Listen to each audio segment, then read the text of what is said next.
سڵاوتان لە بەدەم کاتتان باش هەواڵە کەلتورەکانتان پێشکەش دەکەین سەرەتاش سەردێڕەکان. 8 خانمە هونەرمەند لە سلێمانی خەڵات دەکرێن.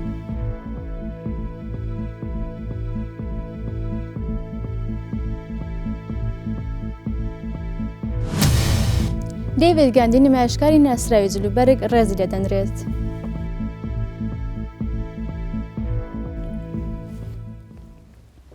دووبارە سڵاو. ئێوارەی دوای 8 خانمە هونەرمەند لە چەند بوارێکی جیاوازی هونەردا خەڵات کران.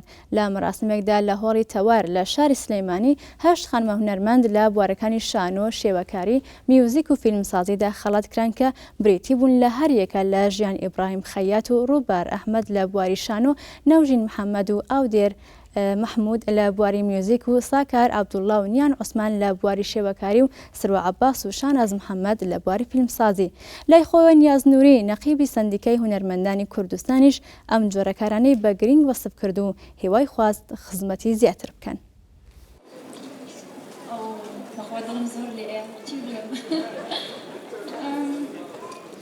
سەندیکای هونەرمەندانی کوردستان لەقی سلێمانی بە سپۆنسەری ئاسیاسێڵ هەستا بە سازدانی مەراسیمێکی ڕێزدێنان بۆ 8 خانمە هونەرمەند لە بوارەکانی شانۆ، فیلمسازی، میوزیک، شێوەکار.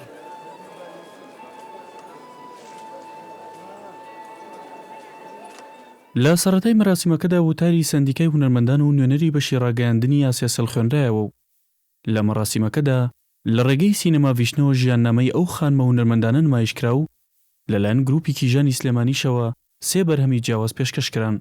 پاشان لەلایەن سەندیکای هونەرمەندانەوە خەڵات بەسەر ئەو 8 خانمەدا دابەش کرا و چەندین خەڵاتی تریان لەلایەن دەستگاکانی ترەوە پێبەخشرا. خانمە پاڵێوراوەکان بریتی بوون لە ژیانی ئیبراهیم خەیات، ڕووبار ئەحمەد لە شانۆ و نەوژین محەممەد و ئاودێر محمود لە میوزیک و ساکار عەبدوڵڵا و نیان عوسمان لە شێوەکار و سروە عەباس و شاناز محەممەد لە فیلمسازیدا.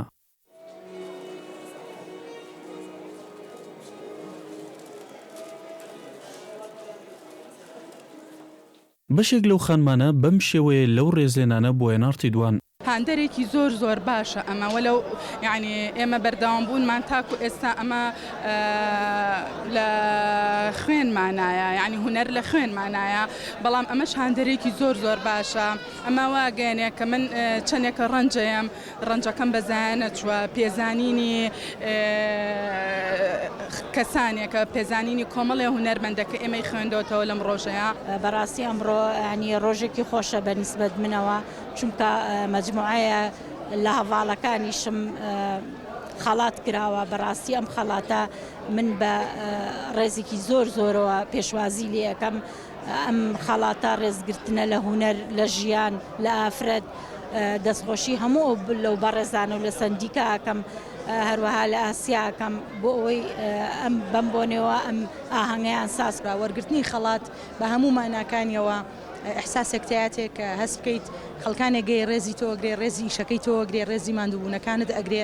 ئەوە مای خۆشحاڵیە و لەلایەکیشەوە خۆم هەستی پێ بکەم کە ئەم خاتە بەردەمی ئاستی مەسئولیەتێکەوە کە لەمە دوات دەقیقتر بم، ورتر بم لە ئیشەکان و زیاتر بیر لە داهێنان بکەیتەوە، چکە تۆ شایانی ئەو خەڵاتە بووی. هەڵبەتە کەسانێکی کەشەیە بەردەوام متابعەتەکەن. ڕۆژێکی زۆر تایبەت بوو بۆ من، بە تایبەتی لەلایەن ئەو هەموو بەڕێزانەوە بەسەرکراومەتەوە لەگەڵ حەو کچە هونەرمەندی تری بەڕێز.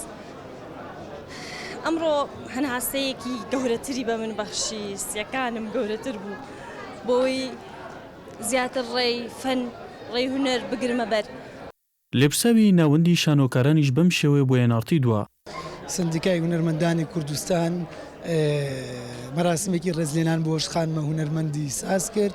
هەڵبەتە پێشەوەی من بێمە سەر مەراسیمە مێ باسیەوەکەم کە ئەمە دووەم مەراسیمە پێشوەخت بۆ هونەرمەندە بە تەمەنە پڕ لە مێژووە چالاکانەمان کرد کە ساڵانێکی زۆر لە بواری شانۆیە کاریان کردبوو. هەڵبەتە ئەم مەراسیمەش تایبەت بۆ بە خانمان. ئەم خانمانە چۆنەتی دەستنیشانکردنیان تایبەتە بۆ ناوەندی کە تایان. هەڵبەتە سەندیکای هونەرمەندان ئێستا 4 ناوەندی هەیە: شانۆ، مۆزیک، شێوەکار، فیلمساز. فیلمساز هەموو ناوەندێک دوو کاندیدی خانمی ناوەندەکەی خۆی کردووە تاوەکو خەڵاتی خانمان وەربگرێت. ئێمە بەردەوامە بین لەسەر ئەم جۆرە مەراسیمانە هەڵبەتە لە دواترا بۆ گەنجە خانمەکان و بۆ هونەرمەندە گەنجە لاوەکان کە ئیش لە بوارەکان ئەکەن. ئێمە لە بوارەکانی شانە و مۆزیک و شێوەکار و فیلمساز بەردەوام بیر لەواکەینەوە کە خەڵاتی و هونەرمەندانەکەین کە بەردەوامن کە چالاکن کە لە نێو شانۆیە و لە ڕوتی شانۆی شاری سلێمانیا بە تایبەتی ڕنج و مێژوو هیلاکێکی زۆریان چەشتووە. نیاز نوریش نەقیبی سندیکای هونەرمەندانی کوردستانیش لەم جۆرە کارانی بە گرنگ وەسف کرد و هیوای خواست خزمەتی زیاتر بکەن.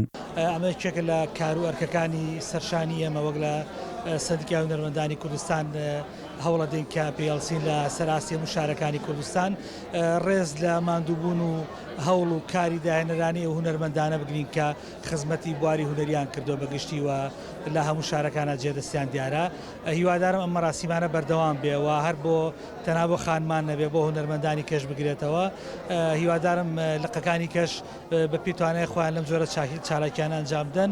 هونەرمەند ئەنوەر قەرداخی میوزیسیانیش دڵخۆشی خۆی دەربڕی و ئاماژەی بۆ کرد لەم جۆرە کارانە پێویستە و هیوادارم بەردەوام بێت. سازدانی ئەم جۆرە بوارانە بۆ ڕێزلەلان لە خانمە هونەرمەندەکانمان لە شاری سلێمانی و لە سەر تا سەری شاری هەرێمی کوردستان دەتوانم بڵێم کارێکی زۆر جەریئانەیە کە ئەبوایە زووتر ئەم هەنگاوانە بنرایە بەڕاستی چونکە بمانوێ نەمانوێ ئەوان میوەی ئەو ئەرکیان لە سەرشانە کە کوڕانیا پیاوان لە سەرشانیانە چکە پێکەوە هەردووکیان ئەتوانن ئیشەکان بەڕێ بکەن تەواوکەری یەکترن لە ئیشەکانە چ لە بواری شانۆیە چ لە بواری مۆسیقی چ لە بواری شێوەکارە فیلمسازی هەر بوارێک لە بوارەکان بێ. بەڕاستی ئەم هەشت هونەرمەندێکەوە ئەم ڕێزێن لێرە ئەڵبەتە شایەنن بەڵام ئەکرێت لە داهاتووشدا چەند مەراسیمێکی وا ساز کرێ چونکە کەسانی تریش هەن شایستێ ئەو ڕێزلێنانن کەسانی کەش هەیە کە دەست و پەنجە و ڕەنگینیان پێوە دیارە بەڵام دڵنیان بەوەیکەوە ئیمکانێتەکە لەو حدودا بۆکەوە سندیکای هونەرمەندان بە ڕێز و بە سوپاسەوە پێی هەڵساون. هیوادارم کەوە ئەم ڕێزلانە دووبارە بێتەوە بە ئاسێکی تر بە شێوەیەکی تر بە جوانتریش بۆیکەوە هەموو ئەو هونەرمەندانەیە خانمانیکەوە لەم بوارەدا ئیشیان کردووە هەست بە هیلاکی خۆیان بکەن هەست بکەنکەوە شتێکیان بەخشیەوە بەم کۆمەلگایە.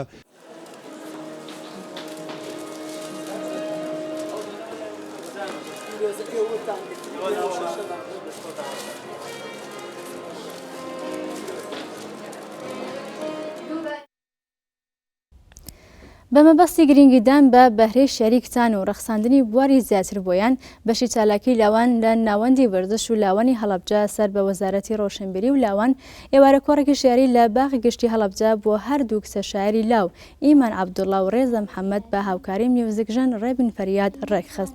لە کۆڕەکەدا هەرێکە لەو شاعیرانە ئاوێزان بە میوزیکی سنتورەکەی ڕێبین فەریاد ژمارەیەک دەقی شێری خۆیان پێشکەش بە ئامادەبووان کرد. بۆ ناوەندی وەرشولاوانی هەڵەبجە لە درێژی چالاکیەکانمانە هەڵماندا زیاتر نەک لە چالاکی وەرشیەکانە بۆکو لە چالاکی ئەدەبی هونەرەکانیشە چالاکی خۆمان بینین بۆی کە وەکو ناوەندی وەرشولاوان زیاتر خزمەت بە گەنجانی شارەکەمان بکەین بەدایبەتی لە کچانی شارەکەمان چونکە بەڕاستی زۆر لە دواوی شارەکانی ترەوەین بۆیە بە هەموو هەوڵ و توانایەکی خۆمان ئەخینە گەڕبووی کە خزمەتی شاعیران و ئەدەب دۆستانی شارەکەمان بکەین.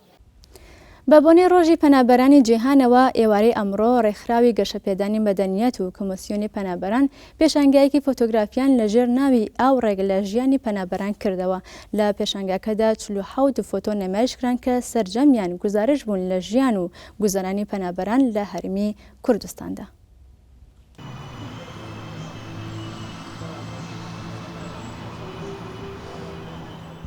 بە بۆنەی ڕۆژی جیهانی پەنابەرانەوە ئێوارەی ئەمڕۆ ڕێکخراوی گەشەپێدانی مەدەنیەت و کۆمسیۆنی باڵای پەنابەران لەژێر ناوی ئاو ڕێگ لە ژیانی پەنابەران پێشانگایەکی فۆتۆگرافی بۆ هەریەک لە فۆتۆگرافەران ڕەنشوکری و سۆران نەقشبەندی و یەحیا ئەحمەد کردەوە. لە پێشانگاکەدا 47 فۆتۆ نمایشکران کە سەرجەمیان گزارش بوون لە ژیان و گوزەرانی پەنابەران لە هەرێمی کوردستاندا.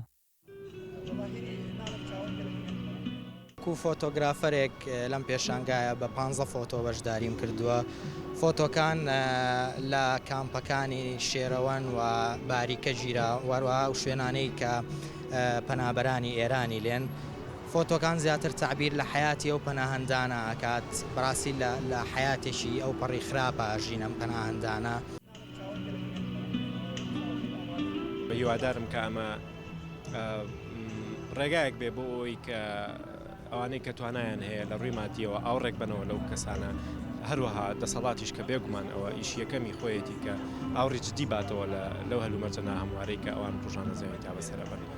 لە ئێستادا پەنابەران لە هەرێمی کوردستاندا لە بارودۆخێکی سەختدا ژیان بەسەر دەبن و زۆربیان لە سەرەتاییترین مافەکانیان بێبەشن. فۆتۆگرافەرانیش لە ڕێگەی فۆتۆکانیانەوە دەیانەوێت ئەو گرفتانەی پەنابەران نیشان بدەن تاوەکو ئاوڕێکیان لێ بدرێتەوە. ئەم پێشانگە فۆتۆگرافیە کە هیچێکە لە چالاکی سەرەکیەکان ئەمیوار لەناو ئۆفیسی گشتی سیدیۆ ئەنجامدرا بریتە لە عکسکردنەوەی سەرجەم ئەو معانات و کێشانەی کە پەنابەریتیا لە ناو کەمپی شێرەوەن لە کەمپی نەسر و کەمپی باریکە کە پەنابەرەکانی ڕۆژهەڵاتی کوردستانی تیاژین. هاوکات لەگەڵکردنەوەی ئەم پێشانگەیەدا ڕێکخراوی گەشەپێدانی مەدەنیەت و کۆمسیۆنی باڵای کاروباری پەنابەران لە ڕۆژی جیهانی پەنابەراندا هەر ئەمڕۆ فیستیڤاڵی گۆرانی بۆ مناڵانی پەنابەر لە کەمپی پەنابەرانی شێرەوان لە کەلار و نمایشکردنی شانۆیی بەرەوبەهەشت لە کەمپی پەنابەران لە باریکە و کردنەوەی کۆرسی کۆمپیوتەر بۆ کشانی زەڕایەن لە سنتەری مەشقی ڕاهێنانی پیشەیی لە شارەزور کردەوە. بەهێز عوسمان NRT سلێمانی. دیڤید گاندی نمایشکاری ناسراوی جلوبەرگی دۆژ ئاندگابانە لە ڕێگەی دەرکردنی کتێبێکەوە کە تەنها فۆتۆی کاتی نمایشکردنی لەخۆ دەگرێت لەلایەن کۆمپانیاکەوە ڕێزلێنرا.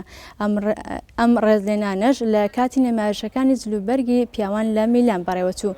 دومینیکۆ دۆڵش و ستیفانۆ گابانە لە بۆنە بچووکەکەدا وتیان چاپکردنی کتێبەکان نیشانەی سەرکەوتنی نمایشکارە بریتانیاکەیە لە ماوەی کاریدا لەگەڵ کۆمپانیاکە.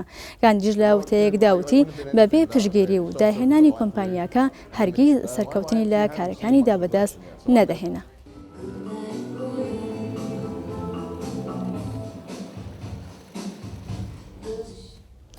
هەواڵە کەلتورەکانمان پێشکەشکردن شاد و سەربەرز بن.